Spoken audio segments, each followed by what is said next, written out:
सुप्रभात मेरे प्यारे बच्चों, कैसे हो आप। आई होप आप सब ठीक होंगे। तो बच्चों, आज आज जो हिंदी में मैं एक आपको पाठ पढ़ाऊंगी, उस पाठ का नाम है चांद वाली अम्मा। और ये जो कहानी है, जो स्टोरी है, ये बहुत ही इंटरेस्टिंग है, बहुत ही मज़ेदार है। तो आज मैं आपको ये स्टोरी सुनाऊंगी और मुझे उम्मीद है कि आप इसको ध्यान से सुनेंगे और समझेंगे भी।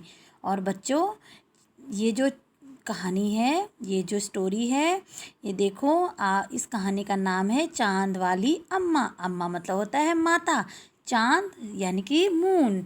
ठीक है बच्चों। तो चांद वाली अम्मा की बच्चों ये कहानी है। चांद को हम लोग क्या कहते हैं, हम लोग बच्चों चांद को क्या समझते हैं, बहुत ज़्यादा खूबसूरत मानते हैं ना। हम कहते हैं ना, हम कोई सुंदर होता तो हम उसकी तुलना किससे करते हैं, चांद। चांद यानी मून, मून से करते हैं। तो बच्चों, आज हम इस इंटरेस्टिंग कहानी को सुनेंगे भी और समझेंगे भी। तो तुम भी तो शरारत करते होंगे बच्चों। और तुम कौन कौन सी शरारत करते हो, क्या तुम बता सकते हो। जब तुम शरारत करते हो तो शरारत करते समय बच्चों तुम भी तो कोई कोई चीज़ें इस्तेमाल करते होंगे पक्का। कोई जैसे बैलून लेता होगा, कागज़ लेता होगा, और कागज़ लेता होगा, बैलून लेता होगा, पंख लेता होगा या झाड़ू लेता होगा। सपोज अगर तुम गुब्बारा ले रहे हो और तुमने वो फुलाया, उसके बाद उसको क्या किया, उड़ाया, या फिर दूसरे क्या कहते हैं, अपने जो फ्रेंड्स है उस पर क्या कर दिया, ऐसे करके फट से फोड़ दिया। या आपने देखा होगा आप कैसी शरारत करते हो, जब होली होती है आप क्या करते हो, जो पानी वाले गुब्बारे होते हैं उनमें पानी भरते हो और फिर अगले अपनी फ्रेंड्स को लगा देते हो। तो आप भी क्या करते हो बेटा, बैलून से ये शरारत कर देते हो। अब मैं आपको एक इंटरेस्टिंग, बहुत ही सुंदर स्टोरी समझाऊंगी। बहुत समय पहले की बात है, बहुत यानी बहुत पुराने समय की बात है। एक बूढ़ी अम्मा थी और वो जो थी बहुत ज़्यादा अकेली रहती थी। उसका अपना कोई भी न था। उस जो अम्मा थी, जो माता थी, उसका कोई अपना न था।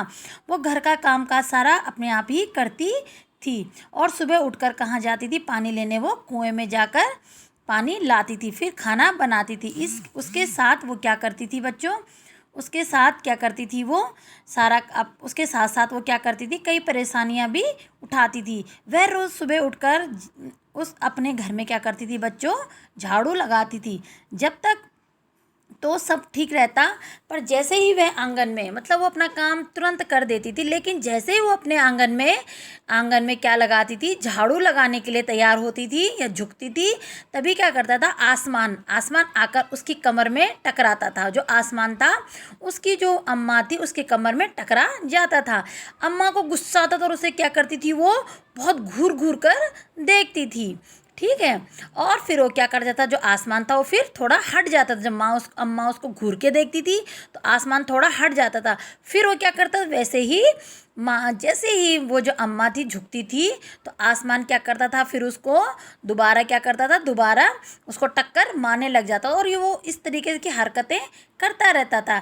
एक दो तीन दिन वो तो अम्मा को, जैसे ही अम्मा ने आंगन में झाड़ू लगाना शुरू किया, तो आसमान क्या करता था, उसको परेशान करने लग जाता था, यानी उसके साथ शरारत करने लग जाता था। अम्मा के साथ शरारत करने लग जाता था, यानी जो अम्मा थी उसको क्या करने लग जाता था बच्चों, वो तंग करने लग जाता था।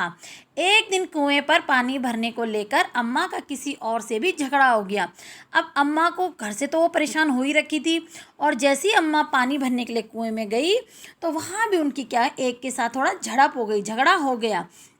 तो अम्मा जरा गुस्से में थी उस दिन बहुत ज़्यादा अम्मा क्या थी बच्चों, गुस्से में थी। जब झाड़ू उठाकर आंगन में गई और जैसे ही झुकी, और जब वो घर आई अम्मा और झाड़ू लगाने के लिए आंगन में गई और जैसे ही झुकी, आसमान ने फिर अपनी आदत के अनुसार क्या करने लगे बच्चों, से परेशान करने लगी। अम्मा को तो उस दिन बहुत ही ज़्यादा खतरनाक बच्चों गुस्सा आ रखा था। अम्मा ने तब आओ देखा ना ताओ देखा, और वो बिल्कुल गुस्से में क्या हो रखी थी, लाल मिर्च हो रखी थी। उसने भी कमर कसकर क्या कर दिया, झाड़ू पकड़ा और आसमान को ऐसे मार दिया, लगा दिया। आसमान भी झट हट गया, वो तो चालू था आसमान, जो क्या था वो तो शरारत करता था, वो भी झट हट गया। पर वह अपनी आदत से क्या था बेटा, मजबूर था, क्योंकि वो उसको परेशान करता था। दूसरी बार फिर अम्मा जैसे ही नीचे झुकी, फिर वो क्या करने लग गया, फिर अम्मा को परेशान करने लग गया। और अम्मा ने भी क्या करा, उस दिन बहुत गुस्से में थी, अम्मा ने भी पूरी ताकत से फिर उसको क्या कर दिया, फिर दोबारा मार दिया, वार कर दिया उस पर। आसमान की जो शरारत थी, तो इस बार अम्मा को बहुत ही ज़्यादा गुस्सा आ रहा था। आसमान की शरारत थी, इस बार उसने झाड़ू पकड़ ली। अब अम्मा जब झाड़ू मार रही थी तो आसमान ने क्या करा, उसकी ही झाड़ू ही पकड़ ली। अब अम्मा भी झाड़ू पकड़े क्या कर रही थी, गुस्से में थी। अब क्या कर रहा था कि दोनों तो उधर आसमान भी खींच रहा था झाड़ू अम्मा से, और इधर अम्मा खींच रही थी। और झाड़ू का जो ऊपर वाला हिस्सा था वो किसके पास था पकड़े हुए, वो नीचे वाला हिस्सा अम्मा के पास था और ऊपर वाला हिस्सा आसमान के पास था। तो अम्मा चिल्लाई, अम्मा बहुत गुस्से में चिल्लाई और बोली कि छोड़ मेरा झाड़ू, मेरा झाड़ू छोड़ दे, मेरे पास एक ही यह झाड़ू है। तुम समझते क्यों नहीं हो कि मेरे पास एक ही झाड़ू है और मेरा झाड़ू छोड़ दे। पर आसमान बहुत ज़्यादा वो भी शरारत कर रहा था और उसने भी क्या हुआ, अम्मा का झाड़ू नहीं छोड़ा। बूढ़ी अम्मा क्या कर रही थी, जब जितनी उस पर ताकत थी उतना वो रस्साकसी कर रही थी, यानी खींच रही थी। और बेचारी अम्मा फिर क्या हो रही बेटा, थक गई थी। आसमान ने झाड़ू खींचना नहीं छोड़ा और अम्मा ने झाड़ू को भी नहीं छोड़ा। फिर उसके बाद के जब अम्मा ने झाड़ू नहीं छोड़ा तो फिर वो ऊपर उठने लग गए और झाड़ू के साथ साथ अम्मा ने क्या करा, ऊपर की ओर चलने लग गई और चिल्लाई। जब गुस्सा आया अम्मा को तो अम्मा ने बोला मेरा झाड़ू छोड़ो और मुझे नीचे उतारो। वो चिल्लाई, वो गुस्से में, बहुत गुस्से में थी और बोली झाड़ू छोड़ो और मुझे नीचे उतारो। अम्मा मैं तुम्हें नहीं छोड़ूंगा। वो जो आसमान था वो गुस्से में था, वो कह रहा मैं तुम्हें नहीं छोड़ूंगा, मैं तो तुम्हारे साथ शरारत करूंगा ही। लेकिन तो अम्मा ने कहा तुम मेरा झाड़ू दे दो, मैं कैसे झाड़ू लगाऊंगी और मुझे छोड़ दो। अम्मा आप झाड़ू नहीं छोड़ सकती थी क्योंकि उनके ऊपर वो अब बहुत ज़्यादा ऊपर पहुंच चुकी थी। अब अम्मा भी क्या हुई, बहुत ज़्यादा ऊपर पहुंच चुकी थी। अगर अम्मा झाड़ू छोड़ती तो क्या हुआ, नीचे पटक जाती। तो अम्मा भी ने भी क्या किया, झाड़ू नहीं छोड़ा। तभी उसे वहीं चांद दिख गया। अम्मा को क्या हुआ, वहीं पर चांद दिख गया। झट अम्मा ने क्या करा, अपना जो पैर था वो बढ़ाया और चांद पर चढ़ गई। अम्मा ने जैसे ही चांद को देखा, क्योंकि अम्मा का नीचे तो बैलेंस ऐसे बिगड़ रहा था, जैसे उन्होंने चांद पर देखा तो उन्होंने क्या किया, अपने पैर वहीं चांद पर रख दिए, वहीं पर वो चढ़ गई, पर झाड़ू नहीं छोड़ी। अब अम्मा ने झाड़ू फिर भी अपनी झाड़ू नहीं छोड़ी। आसमान को फिर शरारत सूझी, वो तो शरारती था, उसको फिर शरारत सूझी। उसने सोचा अम्मा तो चांद पर चढ़ गई है, यदि चांद उसकी मदद करेगा, उसने सोचा कि अम्मा तो अब क्या हो गया, अब चांद पर चढ़ गई है, अगर चांद उसकी मदद करेगा तो मैं क्या हार जाऊंगा। अब उसको आसमान को शरारत सूझी, उसने अम्मा को क्या कर दिया बेटा, वहीं चांद पर छोड़ दिया। ऐसा सोचकर उसने क्या किया, झाड़ू भी छोड़ दिया और अम्मा को भी छोड़ दिया। अम्मा झाड़ू सहित चांद पर रह गई। अब अम्मा कहाँ रह गई बच्चों, चांद पर, झाड़ू सहित चांद पर बैठ गई, वहीं रह गई और इतनी थक गई कि वह झाड़ू पकड़े पकड़े ही चांद पर बैठ गई। अब अम्मा इतनी थक गई थी क्योंकि रस्साकसी कर रही थी उसके साथ, आसमान के साथ, तो अम्मा जो थी बहुत ज़्यादा क्या थक गई और लास्ट में उन्होंने किया कि चांद पर बैठकर झाड़ू को लेकर चांद पर बैठ गई। आसमान ऊपर चला गया, आसमान तो क्या हुआ, चांद से ऊपर चला गया। उस दिन से आज तक बूढ़ी अम्मा झाड़ू पकड़े चांद पर बैठी है। तो बच्चों उस दिन से जो है चांद पर क्या है, बूढ़ी अम्मा जो है बच्चों चांद पर बैठी है। तो क्या कहते हैं बच्चों, जो वो था आसमान था, वो क्या कर रहा था, अम्मा को बहुत ज़्यादा क्या कर रहा था बच्चों, परेशान कर रहा था।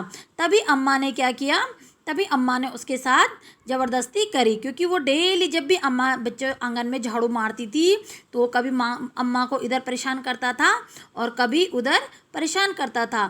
तो अम्मा जो थी वो बहुत ज़्यादा परेशान हो गई थी। तो अम्मा ने कहा, अब एक दिन जब अम्मा इतनी फ्रस्ट्रेट हो गई थी तो जब क्या कहते हैं, वो क्या कहने लग गया, अम्मा का झाड़ू छीनने लग गया। लेकिन अम्मा के पास तो एक ही झाड़ू था, तो अम्मा ने अपना झाड़ू भी नहीं छोड़ा और आसमान ने क्या किया बच्चों, अम्मा का झाड़ू ऊपर से पकड़ लिया और अम्मा ने सोचा ये मेरे झाड़ू छोड़ेगा, लेकिन उसने क्या किया, वो अम्मा को ऊपर ही ले गया।